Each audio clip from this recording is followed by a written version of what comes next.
Hey there Fatimanians! I am Kashica Esma of ABM 11-G, and today come with me as we make math come alive in a whole new way. Not just that, we're diving into buying and selling for our business math topic for today. So what are you waiting for? Grab your calculators, your notebook, and let's jump right in. So what comes in your mind when we say buying and selling? So basic lang naman, di ba? Buying and selling, it provides our daily needs. Everywhere we go, nakikita natin yung mga taong nagbebenta, pumibili, in order to support our daily needs. Pero syempre guys, hindi naman tayo makakabili ng mga kung ano-ano kung wala tayong pera. Oo, kailangan natin lahat ng pera. So let's begin with markup. So ano nga ba yung markup guys? Markup, it is what you add to the price in order to make money. Ito yung pinapatong natin sa original price natin para magkaroon tayo ng money. So markup is the total amount that is added to the cost of goods in order to cover for expenses and produce profit from sale of the item. Markup rate is denoted by R, and then selling price is denoted by S. So these are the formulas that we are going to use for markup discussion. You can take a screenshot of it or take note of it para kapag nag-proceed na tayo, may idea na kayo. So as we begin with our first example, we have here, the original price of the new necklace from Talabay Kaila is 200 pesos. Now, the selling price is 350 pesos. How much is the markup? So, as we are finding for the markup, what would be our formula? Our formula would be markup is equals to selling price minus the original price. And for this number, our selling price is 350 pesos. And our original price is 200 pesos. This would give us the answer of 150 pesos. As easy as that. We already find the markup for this number. Pero, hindi dyan yan natatapos. Dahil tinuruan ko kayo kung paano hanapin yung markup, tuturuan ko rin kayo kung paano naman hanapin yung markup rate natin. So, for our markup rate, our formula is R is equals to markup over original price times 100. And for this, I think may mga bagay talaga na kailangan natin humingi ng tulong. Kaya, tcharan! So, ang mahiwagang calculator. Dahil nakuha na natin yung formula, let us determine kung ano yung mga kailangan natin i-compute for us to find the markup rate. So, what is our markup? Our markup is 150 pesos. 150 pesos over our original price. OP is equals to 200 pesos. So, 200 times 100. Let's compute it. So, yan, pakita natin. 150 divided by 200 times 100. So, ayan, 150 divided by 200 times 100, that would give us the answer of 75.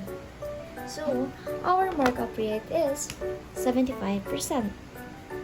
R is equals to 75%. As easy as that. So, lulubos-lubusin na natin. If you are also wondering, paano naman natin kinukuha yung selling price? So, for selling price, we have the formula of selling price is equals to original price plus markup. So, kanina, ang original price natin is 200. Ay na lang din yung gagamitin natin para hindi kayo malito. At ang nahanap naman nating markup kanina is 150 pesos. That would give us the answer of 200 plus 150 is equals to 350 pesos. If babalikan nyo yung PPT natin kanina, makikita nyo na nasa question yung selling price. itong 350 na to. So, that means it's correct. For our second example, we have the original price of a pair of sandals from CLN is 1,000 pesos. The selling price is 1,299. Now, how much is the markup? So, same as with number 1 question, you'll be also using the formula of markup is equals to selling price minus the original price. For this number, our selling price is 1,299 pesos minus the original price, now 1,000 pesos. So 1,299 minus 1,000 is 299. For number 2, our markup is 299 pesos. So for number 2, our markup is 299 pesos. Dahil hinanap natin ng markup rate kanina, gagawin din natin siya ngayon para ma-master natin. Markup rate, our formula is R is equals to markup over the original price times 100. Ang markup natin ay 299. And then, our original price is 1,000 times 100. What would be our markup rate?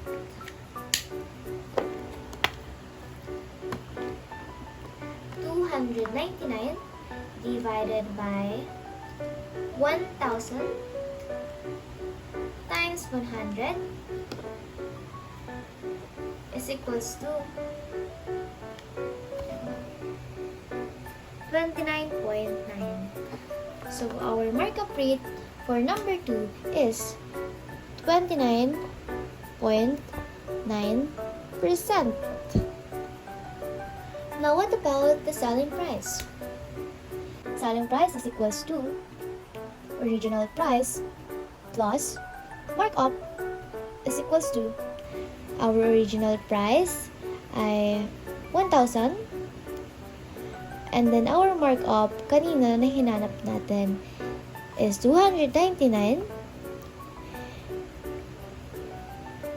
That would give us the answer of 1,299. For our last example, we have the markup rate of a brand new house and lot is 57% and the original price was 2,650,000. How much should you sell the house and lot?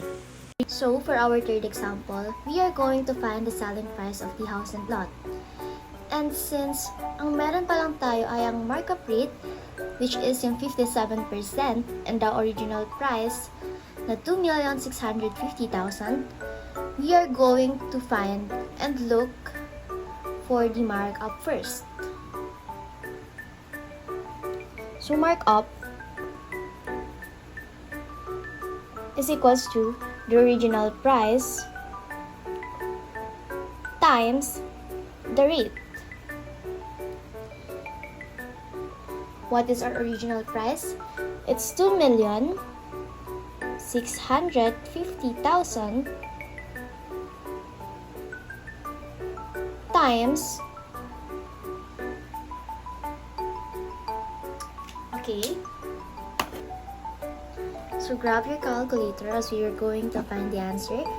So 2,650,000 times 57% is equals to 0.57 or diretso na natin siya ng 57%.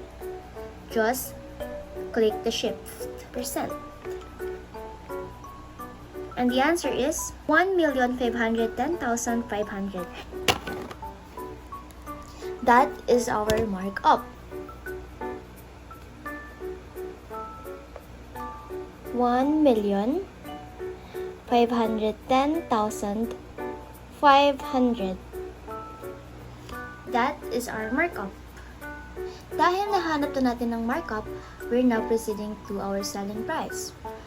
Ang formula natin ay S is equals to the original price plus markup.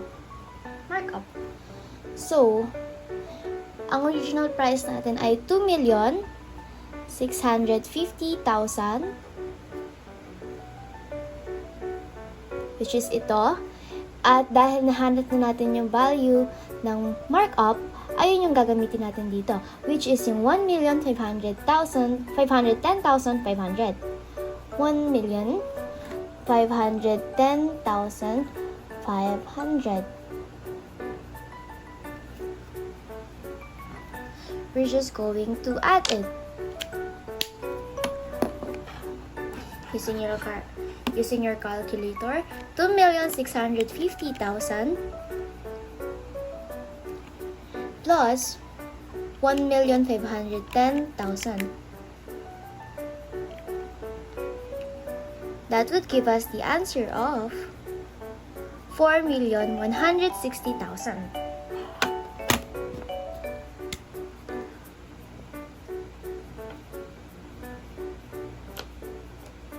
That's 60. The selling price of the house and lot should be 4,160,000 pesos. Activity time! So for your activity, I will give you 15 seconds to answer and look for the markup and the markup rate. But if you need more time, you are free to pause the video. Number 1 activity, the original price of a bag from CLN is 1,750 pesos. The selling price is 2,499 pesos. How much is the markup? Please be reminded guys, you also have to look for the markup rate because it's part of what I discussed to you. And para mahasa na rin kayo. Your 15 seconds timer is now starting.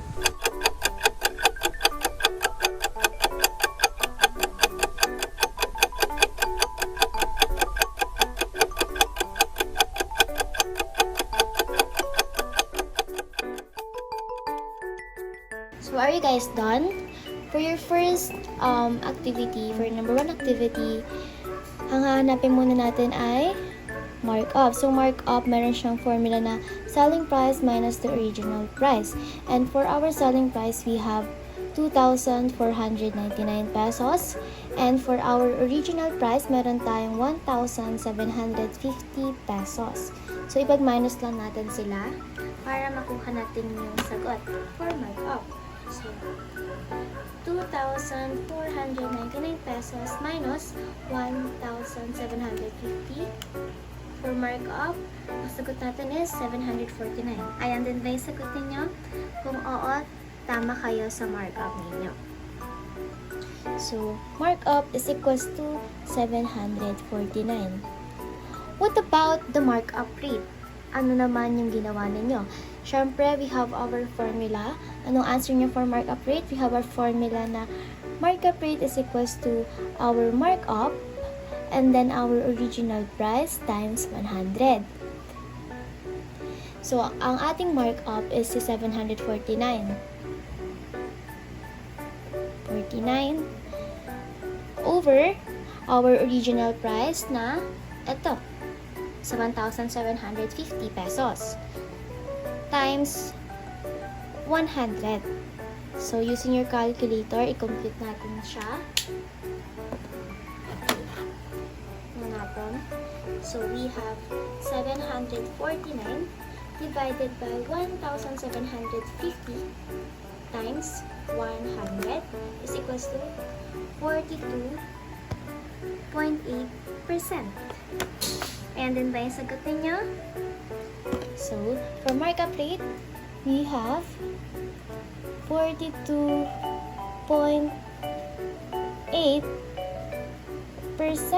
So, kung parehas tayo ng sagot, ibig sabihin yan, natuto talaga kayo. So, I'd like to congratulate you kasi natapos ninyo yung number 1 natin. So, for number 2 naman, okay, I'll give you again 15 seconds to answer it. But if you need more time, you are free to pause the video. So for number 2, the markup rate of a brand new Samsung television is 60% and the original price was 30,000 pesos. How much should you sell the television? Your timer starts now.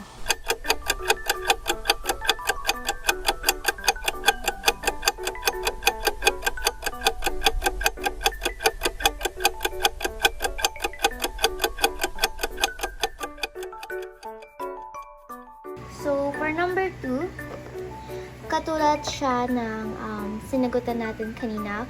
First, we need to look for markup. Sana ayan din yung ginawa ninyo. We need to look for markup. Tapos, since ang meron lang po tayong given is our original price and then our markup rate, ayun yung gagamitin natin para mahanap natin yung markup rate natin. So, we have markup is equals to original price times markup rate. So, tinuro ko to sa inyo kanina, kaya for sure, parehas din tayo ng magiging sagot. So, ayan. So, ang ating original price for number 2 is 30,000 pesos. 30,000 pesos times the markup rate natin na 60%. Ngayon, using your calculator again, i-compute natin siya. So, 30,000. Wait, I'll focus the camera. So, 30,000 times 60. Pwede mo naman siyang lagay na 0.60. Pero pwede ka rin dumiretso ng 60%. You just have to click shift and then yung percent na sign, which is ito. So, you'll have 18,000 pesos. So, that is our markup. Markup is 18,000 pesos. So, since nahanap na natin yung markup natin, So, since nahanap na natin yung markup natin, we'll now look for the selling price. Which is, ayun naman talaga yung kailangan nating hanapin, di ba? Pero kasi, in order for you to find the selling price, in order for you to find out the selling price, you have to look for the markup first. Kaya ito muna yung first step na ginawa natin. So, for selling price, our formula is selling price is equals to original price plus MU or markup. Siyempre, nakuha na natin yung markup neto, kaya meron na tayong mapanglalagay dito. So, our original price, again, it's 30,000 pesos plus our markup na nakuha natin ay 18,000. So, a-add lang natin siya and we'll get what? 48,000 pesos. Ayan din ba yung mga sagot ninyo? Kung oo, very good! So for number 3, the original price of a new top from Ria Fashion is 230 pesos. The selling price is 450 pesos. How much is the markup? Your 15 seconds timer is now starting.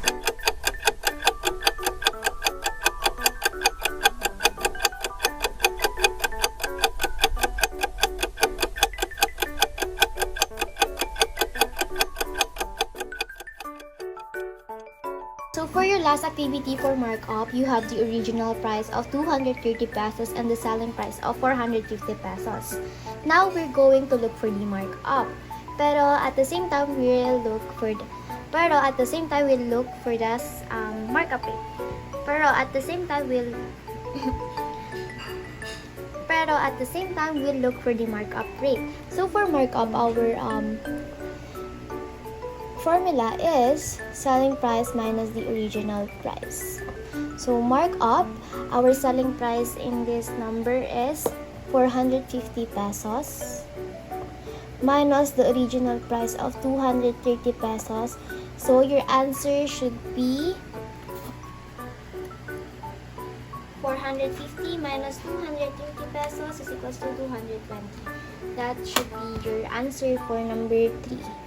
220 pesos. So, hahanapin naman natin yung markup rate. So, for your markup rate, sana ang ginamit yung formula na tinuro ko sa inyo ay yung markup over original price or markup divided by original price times 100. Alam ko na iintindihan nyo na yan. So, ang markup natin is 220 pesos. Again, yan yung nahanap natin. Divided by original price natin, which is si 230 pesos. So, 230 pesos times 100. So, 220 divided by 230 times 100 is equals to 95.65%. So, that is our markup rate. 95.65%.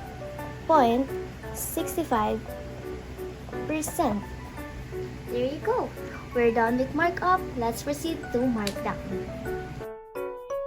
Markdown is a discount applied to a product's regular selling price to reduce the price of something, usually in order to encourage people to buy it. And here's our formula. You can take a screenshot of it or take note of it para may idea kayo mamaya. So for our first example, the original price of a new bracelet from Tala by Carla is 200 pesos. The selling price is 150 pesos. How much is the markdown? So for markdown guys, actually same lang naman sila ni markup. Ang pinagkaiba lang nila is yung formula ng markup is equals to selling price minus the original price. While sa markdown, ang formula naman natin ay markdown is equals to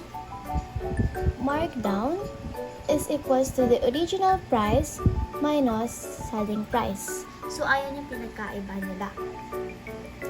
And for markdown rate naman, same lang naman sila ni markup rate, pero ang pinagkaiba lang is markdown yung nasa taas niya na i-divide ka original price dahil nga markdown rate na yung hinahanap natin.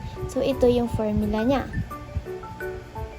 Original price times 100. So, same lang sila, di ba? Ang pinagkaiba lang sa markup yung nakalagay dito. Ang pinagkaiba lang sa markup rate, markup ang nakalagay dito. So, for our number 1 example, we have, so, dahil hinahanap natin yung markdown ng new Tala by Kyla bracelet, ang ating magiging formula ay ito. And then, hahanapin din natin yung markup rate pagkatapos. So, ang original price natin sa number 1 ay 200 pesos. And then, ang ating selling price is 150 pesos. Minus lang natin sila. And ang magiging markdown natin ay 50 pesos. Diba madali lang? So, ayan na yung markdown natin for number 1. Ngayon, hahanapin naman natin yung markdown rate natin. So, markdown rate, which is 50 pesos na hinanap natin kanina, divided by original price natin na 200 pesos. So, 200 pesos times 100. So, using your calculator, ilalagay ulit natin 50 divided by 200 times 100, and that would give us the answer of 25%. So, our markdown rate for number 1 is 25%. So, R is equals to 25%. That's all. So, since kanina guys, sa markup, tinuruan ko kayo kung paano natin kino-compute yung selling price. Tuturuan ko na rin kayo para sa markdown. So markdown, para mahanap natin yung selling price, you just have to minus the original price to the markdown na nahanap ninyo. So, for number 1, ang original price natin is 200 pesos. And then, ang markdown na nahanap natin is 50 pesos. And that would give us the answer of 150 pesos. Napansin nyo, kung ano yung naging sagot natin dito, ayun din yung nakalagay sa equation. Napansin nyo, kung ano yung nakalagay natin na answer dito, ayun din yung nakalagay dun sa problem natin. For our second example, the original price of a sandals from Micaela is 900 pesos. The selling price is 540 pesos. How much is the markdown?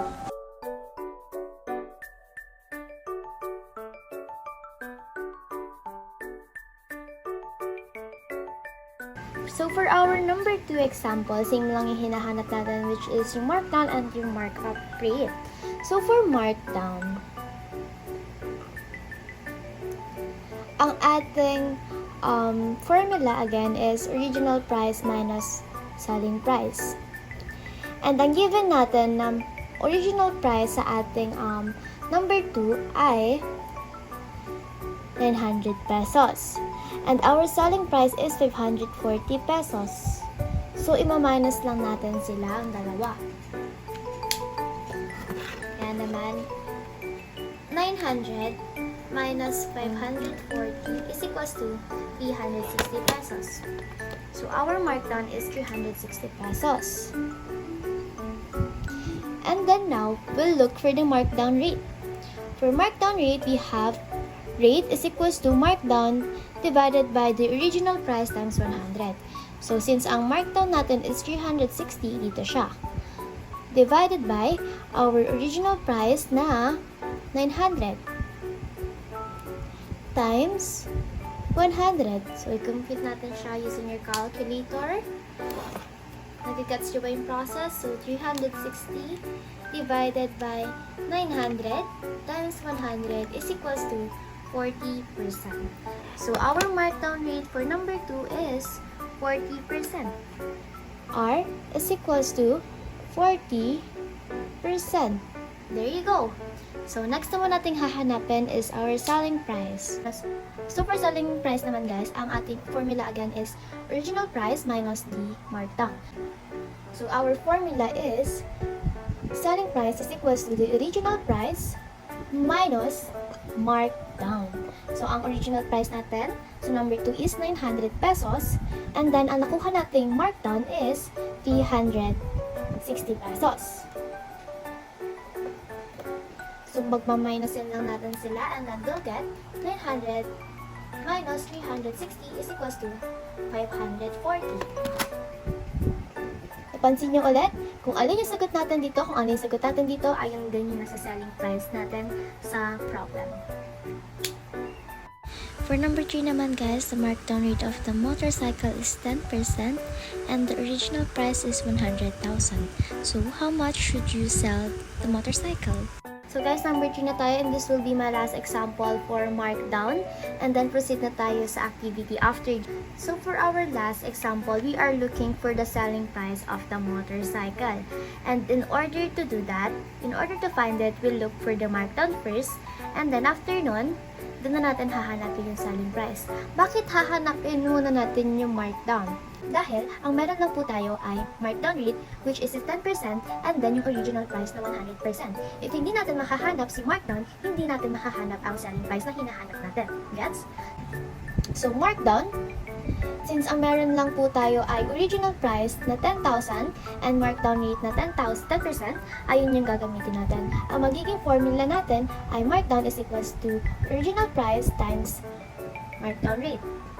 So, ang original price natin for number 3 is 100,000 pesos. And then, ang markdown rate na nakuha natin or given is 10%. Ngayon, ito times nyo yung dalawang yan para mahanap natin yung markdown. So, we have 100,000 times 10% or pwedeng 0.10%, pero pwede rin dumiretso na kayo sa percent, basta gamitin nyo lang yung shift. And then you'll get 10,000 pesos. So, 10,000 pesos is our markdown. Nahanap na natin yung markdown natin, we are able not to find for the selling price. To look for the selling price. And then, for selling price naman guys, ang ating formula is original price minus markdown. Dahil nahanap na natin yung markdown natin, which is ito, pwede na natin mahanap yung selling price. Kasi nga, ayun yung formula niya. So, our original price is 100,000. And then, our markdown is 10,000. Ma-minus lang natin siya, and the answer would be 90,000 pesos. So, therefore, the motorcycle should be sold for what? The motorcycle should be sold for 90,000 pesos. It's activity time! So for your first activity, the original price of a brand new bag from CLN is 2,799 pesos. The selling price is 2,199 pesos. How much is the markdown? Your 15 seconds timer now starts.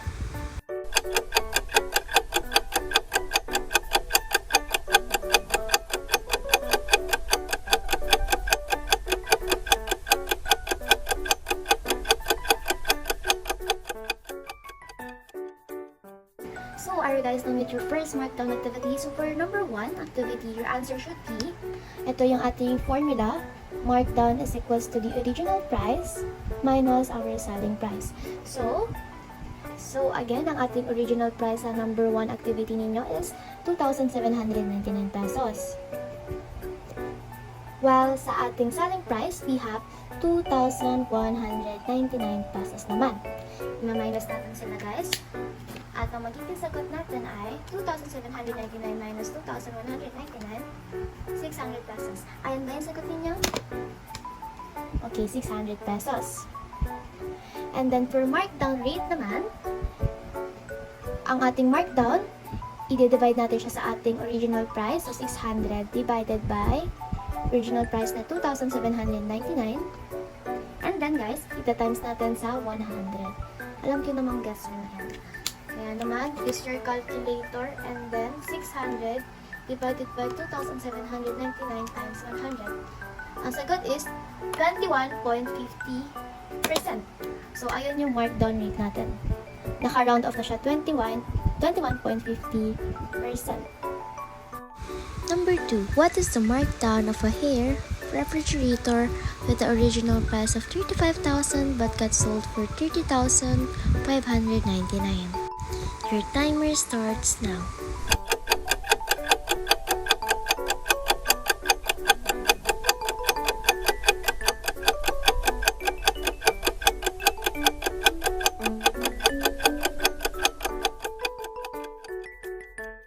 Are you guys done with number 2? So for number 2, ang hinahanap naman natin ay, are you guys done with number 2? So for number 2, parehas lang naman siya sa kanina.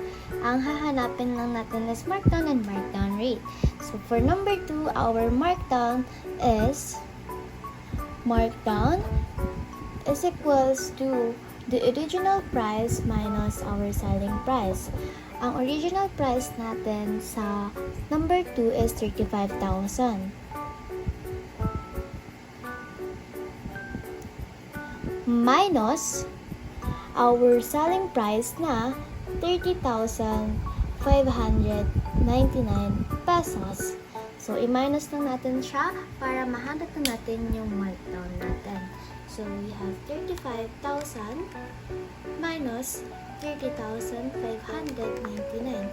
Ang magiging sagot is 4,401. And that is our markdown. So, our markdown is 4,401. Kaya naman, let's proceed to our markdown rate. Our markdown rate is equals to markdown divided by the original price times the selling price. So, ang markdown natin is ito, 4,401 pesos divided by our original price na 35,000 pesos times 100. So, tingnan natin. Use your calculator. 4,401 divided by 35,000 times 100 is equals to 12.57%. And that is our markdown rate. 12.57%. So, ilang points na kayo for your activity? Is it 1 or 2 points? Dapat ito yung maging sagot ninyo, ah. And finally, we're on our last activity. After this, tapos na tayo. The markdown rate of the brand new iPhone 15 Pro Max is 15%. And the original price is 90,000. How much should you sell the iPhone 15 Pro Max? You have 15 seconds to answer this, and if you need more time, pwede nyo namang i-pause yung video. Now, your timer begins.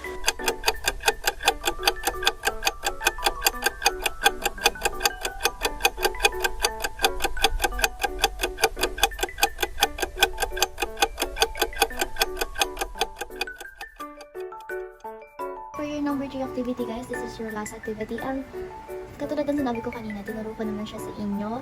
Kaya for sure, nakuha niyo yung sagot. So, sagutin na natin siya.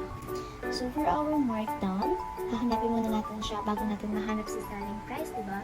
So, markdown is equals to the original price times our markdown rate. So, ang original price natin here for number 3 is 90,000 pesos. And then, ang markdown rate naman natin ay 15%. So, using your calculator, i-compute na natin siya guys. So, 90,000 times 15% is equals to 13,500. So, our markdown for number 3 is 13,500. Parehas ba tayo ng sagot? So, let's proceed now to the markdown rate. So, price. Since nahanap na natin si markdown, pwede na tayo mag-proceed sa paghanap ng selling price. So, selling price is equals to original price minus markdown. So, since nahanap na natin yung markdown, may lalagay na tayo dito. So, ang original price natin again is 90,000. And then, ang ating markdown ay 13,500. Ayaw nahanap natin. Again, use your calculator. So, 90,000 minus 13,500. The answer is 76,500 pesos.